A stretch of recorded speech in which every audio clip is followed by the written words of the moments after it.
Sugeng injang para siswa pinenggih malih kalian kula Emi Widayanti wonten ing pasinaon basa Jawi.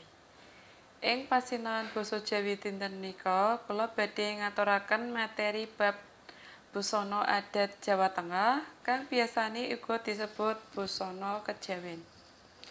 Miturut sinten ingkang nganggo busana adat Jawa Tengah menika kapérang dados kalih. Setunggal busana adat Kakung Jangkep. Menika busana ingkang dipunagem déning Piyai Kakung. Kalih wonten busana Putri Jangkep. Menika busana ingkang dipunagem déning Pyayi Putri. Ing kalodhangan menika ingkang badhe kula aturaken inggih menika busana Kakung Jangkep. Busana Kakung Jangkep menika dumadi saking busana ingkang dipun agem wonten ing mustaka, badan inggil, badan ngandhap, saha sukunipun. Busana ingkang dipun agem wonten ing mustaka menika wonten iket, udeng utawi blangkon. Busana ingkang dipun agem kangge nutupi badan bagian inggil menika wonten beskap, atelah, surjan utawi langen harjan. Ingkang kangge nutup badan bagian ngandhap menika wonten jarik utawi sinjang utawi bebet. Lajeng kangge naleni utawi kangge nyingseti jarik menika wonten ingkang dipun sebat stagen. Lajeng dipun tutup malih kanthi nggunakaken lontong sabuk. Lajeng wonten epek, timang lan lerep. Lan bagian ngandhap menika kangge lemek suku utawi kangge lemek sikil menika ngagem canela utawi selop. Wiwit saking inggil rumiyin nggih, wiwit saking mustaka wonten ingkang disebut iket, udeng utawi blangkon. Iket menika wujude kain lembaran. Kain lembaran menika lajeng dipun ubet-ubetaken wonten ing mustaka kanthi bentuk tutup mustaka. Nah, menika minangka jangkepipun busana Kakung Jangkep. Lajeng udeng. Udeng menika wujudipun kados dene iket nanging menika sampun dipun jait. Lajeng anggonipun ngagem menika lajeng kemawon dipun agem kados dene ngagem topi, boten sang ubet-ubetaken piyambak. Lajeng blangkon. Blangkon wonten werni kalih, wonten blangkon Jogja lan wonten blangkon Solo. Bedane apa? Menawi blangkon Jogja biasanipun motifipun langkung peteng utawi langkung gelap. Lan wonten mondolanipun. Mondolan wonten ing wingking. Nah, mondolan menika estunipun ngeten, jaman rumiyin tiyang Jawi, Piyai Jawa menika ajenga utawa arepa Piyai Kakung menika boten nate potong rambut. Dados Piyai Kakung menika rambute utawa rikmanipun nggih panjang kados dene Piyai Putri. Lajeng menawi ngagem iket mesti wonten ing wingking menika wonten jendolipun. Pramila nalika damel blangkon menika lajeng dipun paringi rerenggan hiasan wonten wingking ingkang dipun wastani utawa sing disebut mondolan. Menika menawi blangkon Jogja wonten mondolanipun. Lajeng menawi blangkon Solo menika mondolanipun trepes, boten jendol kados dene blangkon Jogja. Menawi blangkon Solo motifipun langkung terang utawi lebih terang langkung padhang. Warnane luwih padhang. Sasampunipun saking mustaka lajeng ageman utawi rasukan utawi basa ngokone klambi. Miturut bentuke rasukan utawa klambi busana adat Jawa kanggo Piyai Kakung ana werna loro. Yaiku wonten atelah lan wonten beskap. Nanging wonten ing jaman sakmenika wonten modifikasi saking kalih bentuk menika. Inggih menika wonten surjan, wonten langen harjan, lan wonten sanes-sanesipun. Klambi rasukan utawi basa kramanipun ageman. Miturut bentuke, rasukan utawa klambi busana adat Jawa kanggo piyai kakung menika wonten warni kalih. Setunggal wonten atelah lan kalih wonten beskap. Nanging sampun dipunmodifikasi dados muncul model-model utawi bentuk sanesipun. Setunggal atelah. Atelah bentuke jas tutup. Wiwit saking gulu tekan ngisor menika tutupan. Benike mapan ing tengah bener di tengah-tengah. Biasane cacahe benik wonten 5 iji. Dados atelah menika saking inggil ngoten tutupan.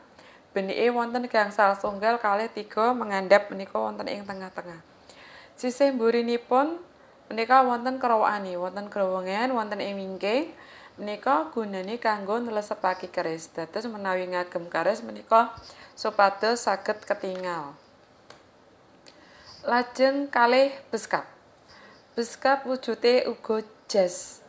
Bagian gulu tutupan nganggo benik ing tengah bener. Dados wonten jas niki dipun wonten benikipun di tengah-tengah. Bagian dada mengisor ditutup kain kang nyilang ngeten ngagemipun, menyilang ngeten. Menyilang miring mengisor. Cacahe benik utawa kancing baju uga ana 5 iji. Bedane karo atelah, mapane benik beskap menika bentuk huruf V dados setunggal, kalih, 3, sekawan, setunggal wonten ngandhap dados bentuk huruf V ngaten. Menika menawi beskap. Lajeng wonten langen harjan. Langen harjan memper karo tukedo. Cacahe benik mung setunggal, cacahe benik gur siji utawa kancing bajune nami setunggal. Sisih mburi wonten kerowokanipun. Nah, gunane kanggo nlesepake keris. Bagian jero menika ngagem hem lengen dawa. Dados tukedo menika benike nami setunggal, jas lengan panjang ingkang wonten saklebetipun menika ketinggal. Jadi baju yang ada di dalam itu akan kelihatan karena kancing bajunipun namung setunggal. Lajeng wonten sikepan. Sikepan utawi rompi. Busana iki digunakake minangka rompi. Rompi pirsa nggih. Duweni benik nanging ora dibenikake. Menawa nganggo klambi iki mestine bagian tengahé ketok karena mung nganggo rompi utawi sikepan. Menawa nganggo sikepan utawa rompi, bagian jerone mesti ketok amargi mboten dibenikke benik. Busana ingkang salajengipun inggih menika takwah utawi surjan. Klambi jenis iki biasane wonten motife kebak kembang-kembang. Dados busana piyai kakung sing motife kembang-kembang menika dipun wastani takwah utawi surjan. Nah, surjan menika nggih wonten ingkang dipun damel utawi digawe kanthi bahan lurik. Menawi para siswa sedaya nate jalan-jalan utawi piknik wonten ing Jogja, nah menika ing Malioboro biasanipun tukang becak lan tukang parkiripun ngagem surjan ingkang dipun damel saking lurik. Staken yaiku piranti kang arupa kain tenun kandel sing rada kaku. Staken ambane kira-kira 12 nganti 20 cm lan dawane kira-kira 2 nganti 4 meter. Corake warna-warna. Dadi warna staken menika wonten ingkang ireng, putih, abang, biru, ijo lan sanes-sanesipun. Nganggone staken iku wonten ing jero di dalam. Nah, ketutupan baju, ketutupan klambi. Staken duweni filosofi supaya manungsa iku tegap lan tumindake sopan. Dawane staken duweni teges menawa wong Jawa kudu dawa ususe lan sabar nalika antuk pacoban. Staken menika nganggone sakwise nganggo jarik utawi bebet utawi kain nggih. Nah, menika ngagem kain lumiye diupun ubet-ubetaken lajeng dipun stageni. Nah, menika supados jarike utawa bebete menika boten mlotrok. Anggonipun nganggo stagen menika saenipun kalian lenggah.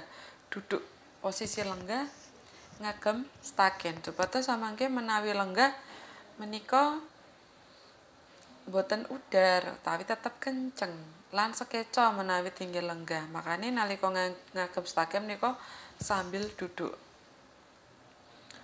Lajeng wonten lontong sabuk utawi sabuk beskap.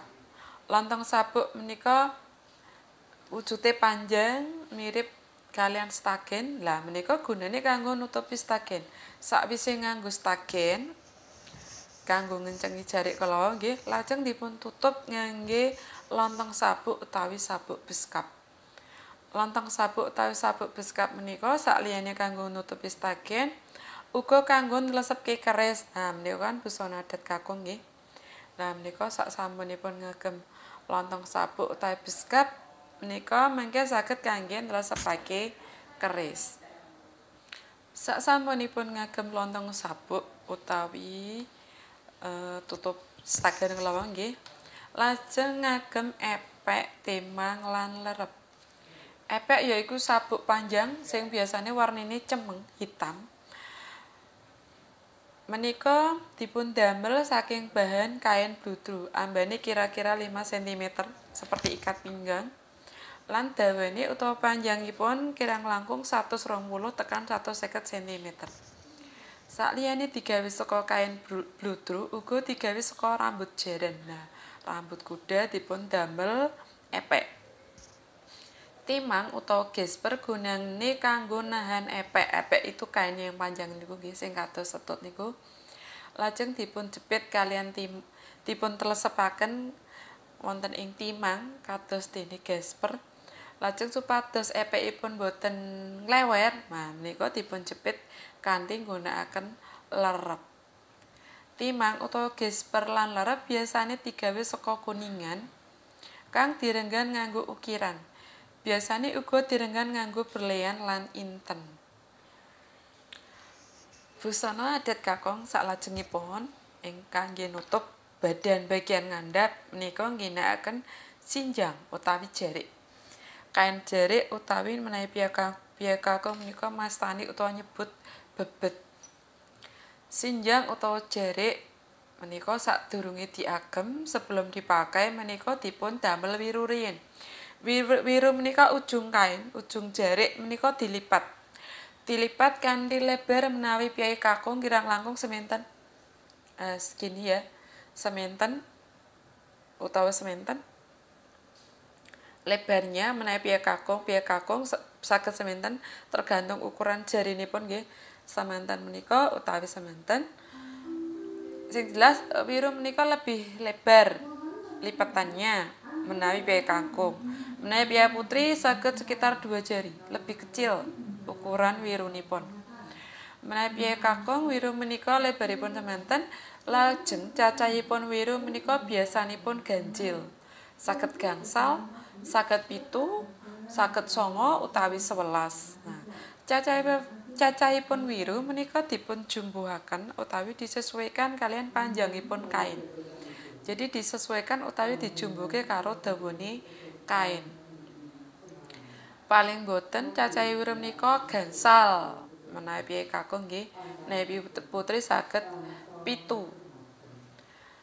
Lajeng caranipun ngagem kain utawi jarik menika menawi piyai kakung menika ngubetipun mengiwa.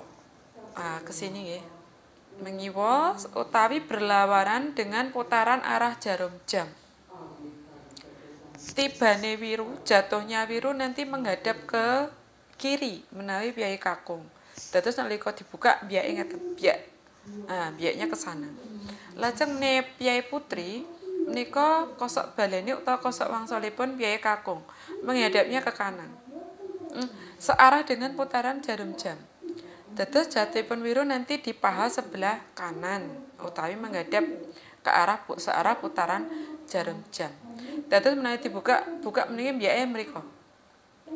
Lajeng menawi lumampah utawi berjalan, menawi piyai kakung menika menawi lumampah utawi berjalan kan posisinya dia di sebelah kanan. Lajeng piyai putri berdiri di sebelah kiri. Nah, samangke menawi jalan utawi lumaku sareng menika menawi tindakipun sareng Nika wiru mengke sak badhe mbukake mriko kalian mriko. Piye kakung biyak ke kanan, piye putri biyakipun ke kiri. Dados saged ngeten.